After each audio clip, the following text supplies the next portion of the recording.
All right, what is going on, everybody? Happy Monday. Welcome back to the channel. Day off yesterday, but another wild Sunday in the MLB. We've got 9 games on the slate today, and I do have 4 best bets that I'm going to share with you guys. So let's jump right into this slate. So first game on the card is going to be the Marlins and the Pirates. There is rain in the forecast in this game. 71% chance of rain. 72 degrees, 10-mile-an-hour wind blowing right to left. We've got Yuri Perez starting for the Marlins. If you don't know Yuri Perez, had to have Tommy John back in 2023. So it's been about 20 months since he's been on a mound. This guy was really good, though, when he was on the mound. He's got some electric stuff. I'll tell you what, he's got so much movement on his breaking pitches.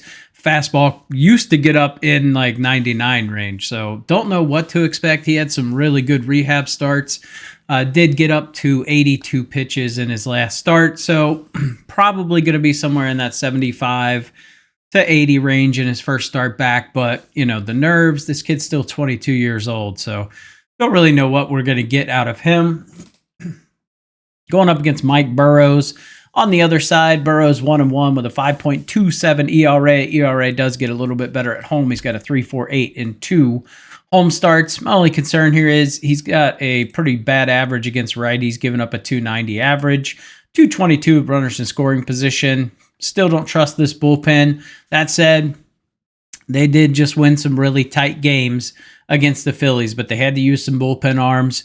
I would lean Marlins in this one. My only concern here is when we look at the Marlins on the road in the first game of a series this season, they're 1-9. Not exactly super confidence there. Pirates are 4-7 at home in the first game of a series. So a little bit torn here, but give me the Marlins. I think Yuri Perez should do pretty good today.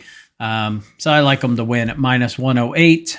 I like a lot of dogs today. I think that's just, when we look at the course of this season, we got to adjust our thinking a little bit because the teams that are supposed to win just aren't winning.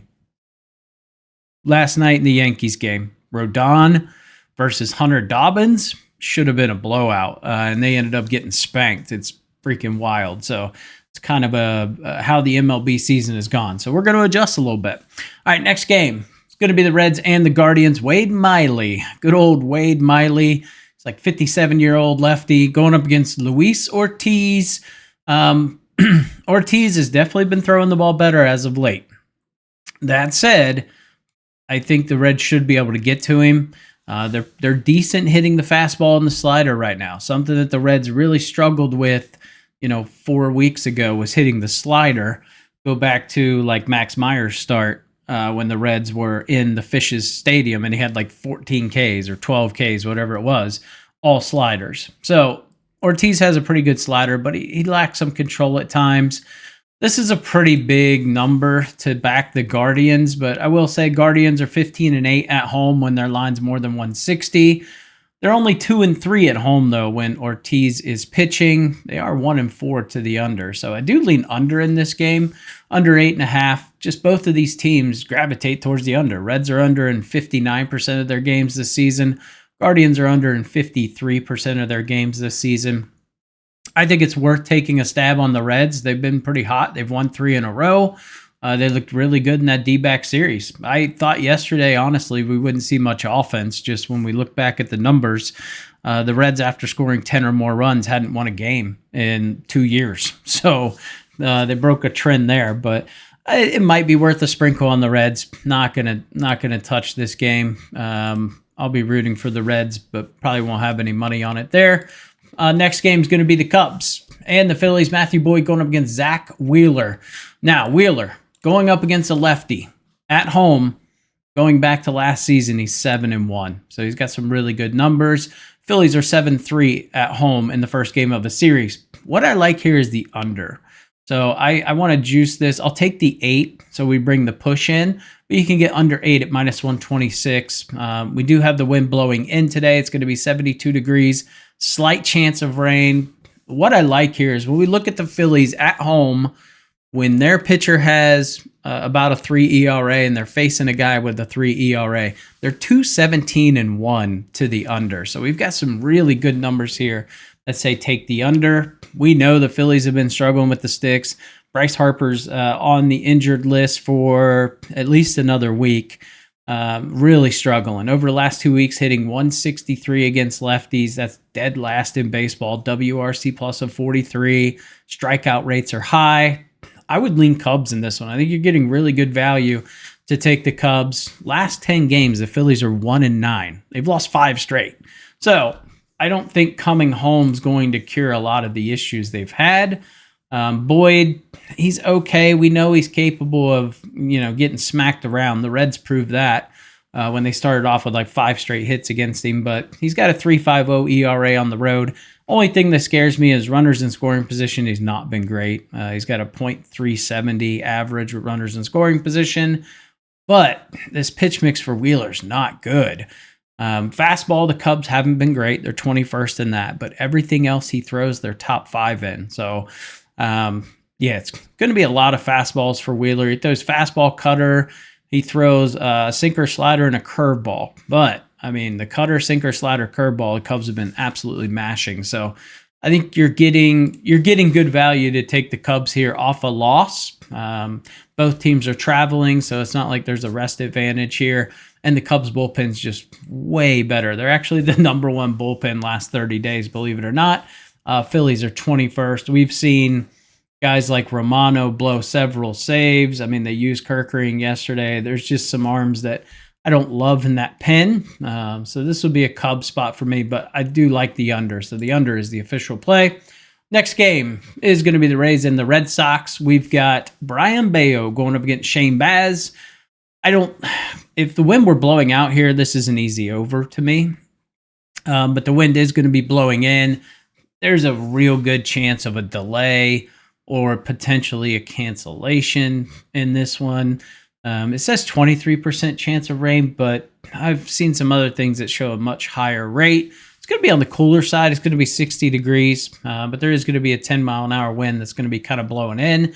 Don't love the splits for either of these pitchers. Bayo against lefties has been atrocious. 353 average over the last 30 days, 286 to righties. Shane Baz is 300 to both sides of the plate. Their hard hit percentages are super high for both. Baz has not been good with runners in scoring position. Bayo's actually been really good with runners in scoring position, but it would be Rays or nothing for me, just simply because the Red Sox are coming off Sunday Night Baseball. Typically, you want to fade the teams that are coming off Sunday Night Baseball. Their offensive production just usually isn't as good the next day. So this would be Rays or nothing. Probably not a game I touch, though. All right, next one's going to be the Braves and the Brewers. Chris Sale going up against Aaron Savali. Savali was supposed to start yesterday. Kind of interesting. They ended up starting Freddie Peralta on 4 days rest. So didn't really pan out for him, but it was an interesting move there. So Savali, not a dude I trust. He's got a 5 ERA, but that said, 1.80 at home, but we're talking about one start. Sale's been outstanding. He has been absolutely dealing. I don't trust this Braves team. It's the same thing. Their hitting has been horrendous. They're 28th in batting average over the last 2 weeks and over the past week. WRC plus of 59 over the past week, 80 over the past 2. Can't hit with runners in scoring position. I don't think the Brewers go to town on Sale, but there are some guys that have some really good success, and there's a decent amount of them. Jackson Churio, these are small sample sizes, but he's 3 for 6. Sal Frelick's 1 for 2. Contreras is 1 for 3. Joey Ortiz is 2 for 5. Rhys Hoskins 3 for 6. So guys like that have had some success. So give me the Brewers plus 1.5 at home at like minus 122.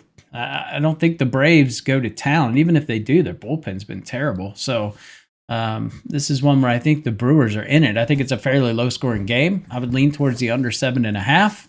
Obviously, it's going to be in a dome, so we don't have to worry about the weather. Probably a low-scoring affair, so give me the Brewers. Probably going to lose this game by 1 run, if I had to guess. So that's where I'm at with that one. All right, next game is going to be the Blue Jays and the Cardinals. It's going to be Jose Barrios going up against Andre Pallante. Pallante 4.91 ERA. That jumps to 5.68 in 5 home starts. Jose Barrios has been great on the road like he usually is. Got a 3.07 ERA and 5 away starts. Really good job with runners in scoring position. Hard hit percentage is a bit higher than I would like. And he is struggling a bit against lefties. But when I look at this Cardinals team, when I'm handicapping them, I'm focusing on the right-handed hitters more than anything. And Barrios has done a great job against those. 185 average over the last 30 days. Palante, really good against lefties. But this Blue Jays team doesn't have a lot of lefties. So we want to focus on righties, where he's given up a 333 average. So this is one that almost made the card. Personally, I will bet this, but it's Blue Jays on the money line to me. Blue Jays 8-2 in their last 10. They are coming off a loss, but Barrios hasn't lost the first game of a series on the road yet this year. He's 2-0 this season, 5-3 since 2023. Now, I will tell you, the Cards have been really good at home in the first game of a series. They're 8-3 so far this season, but one of those 3 losses came with Andre Palante. So give me the Blue Jays on the money line there. Next game is going to be the Athletics and the Angels. Angels have been hot with the sticks, but I'm going Athletics. Maybe a crazy call here. But if we just look at the Angels versus the A's over the last 2 years, it's not been good. Athletics are 6-3 against them in the first game of a series. So I like this. And when they're starting a lefty, it's 6-3 over the last 3 years. So it's a good spot for them. Give me the Athletics on the money line. Not two teams that you really can't trust. Both bullpens are horrendous. Now, Angels bullpen's been a lot better. Athletics bullpen's still pretty bad. But I think against a lefty, they should do okay. The Angels have not been hitting lefties. Hitting 172 over the last 2 weeks against lefties with a WRC plus of 26. Over the past week, they have a WRC plus of 9. K rate's through the roof, 35% K rate over the last 2 weeks. Kikuchi, not somebody I trust at home. All that said, he has pitched outstanding at home. So it's not what he's done, because what he's done has been fantastic. He's got a 1.33 home ERA in 5 starts. I just think he's been skating by, pretty thin here. I think he's due for some regression here. Springs, not the greatest ERA on the road, almost a 4, which I'm projecting Springs to pitch. There's been no pitcher officially announced. That obviously could change, but I think we got to take a shot on the A's here. They've just had a lot of success in this park against the Angels, so that's where I'm at with that one. Next one is going to be the Dodgers and the Padres. Nick Pivetta going up against Dustin May. Now, we go back to last season. Padres were 5-2 against the Dodgers at home. Padres have not lost the first game of a series with Nick Pivetta pitching. They are 5-0 so far this year, and the Dodgers are on the opposite end. They have not won a game with Dustin May pitching the first game of a series. They're 0-2. We do have the win. It's basically a side win, but it's going to be blown out a little bit. We know Pivetta is prone. When he gets hit hard. I don't love his average against lefties. He's given up a 265 average to lefties. Dustin May kind of giving it up from both sides of the plate. Hard hit percentage is pretty high. Away on the road, he's got a 5.40 ERA. Pivetta's been outstanding at home. He's got a 1.69 ERA and 6 home starts, but not against the Dodgers. So give me the over. We finally saw the Dodgers score some runs yesterday, so I think they continue that trend. Give me the over 8 as a best bet in this game. Would lean towards the Dodgers on the full game, but we're just going to take the over.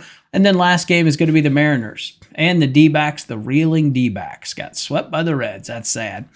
Mariners have not played in this park since 2023. And they have not fared well in this park. They're 1-7 going back to 2020. D-backs are 4-6 at home, though, in the first game of a series. Mariners on the road in the first game of a series are 3-7. So we've got 2 losing records. Somebody's going to win. Emerson Hancock going up against Merrill Kelly. You're paying a pretty steep price for this D-backs team, -169. Merrill Kelly's been pretty good. He's got a 3 ERA at home, but he has given up a 280 average. Runners in scoring position. His hard hit percentage is through the roof at 47%. Whereas Emerson Hancock's been pitching really well over the last 30 days. not a guy I want to trust, but he has been pitching really well. But he's not a K guy. He's striking out lefties at a 20% clip, righties only at 13% clip, whereas Merrill Kelly has definitely been striking out guys at a higher clip. So probably the right line here. I think it's very worth a shot to take the Mariners, but we've seen they have not looked good in that last series. But you're in a park that is very hitter friendly. I think it's produces second most runs to Coors. So, because it has the second highest elevation. So you're in a park that's very hitter friendly, and the Mariners sometimes on the road just open up the sticks. They've technically been hitting better than the Diamondbacks over the last week, hitting 272. D-backs are still hitting 269. So could just turn into a slugfest, but 9.5, I have no interest in touching a 9.5 here. You do have two fairly susceptible bullpens. D-backs have the second worst bullpen. So this might go the other way. If this gets to like plus 150 on the Mariners, I'll take a little bit of a stab here, but that's where I'm at with that one. All right. Darn it. All right, let's get the betting card and get you guys on your way. Appreciate you tuning in. If you haven't yet, make sure you guys like, comment, and subscribe to the channel. All right, on the card, here's what we're going with. Cubs and Phillies. We're going to take the under 8. Like I said, just too many numbers here. When they're facing two pitchers with sub 3.1 ERAs, it's 2.17 and 1 to the under. So I'm going to take a stab. Phillies offense have been ice cold. I mean, if you can't score against the Pirates, come on, man. Give me the under 8. Just hope the Cubs don't score a ton of runs. Give me the Brewers, plus 1.5, going up against Chris Sale and this reeling Braves team that can't find a way to win. Give me the Athletics on the money line over Yusei Kikuchi. And then we're going to take the Dodgers and Padres over 8. So that's Pivetta and May. So I think May gets rocked a little bit. Pivetta should get sent to the bullpen pretty early, or sent to the showers. So I think Pivetta will give up a couple home runs. He's just home run prone. So I like the bets today. Hopefully we go 4-0. Appreciate you guys tuning in, and I'll catch you in the next video.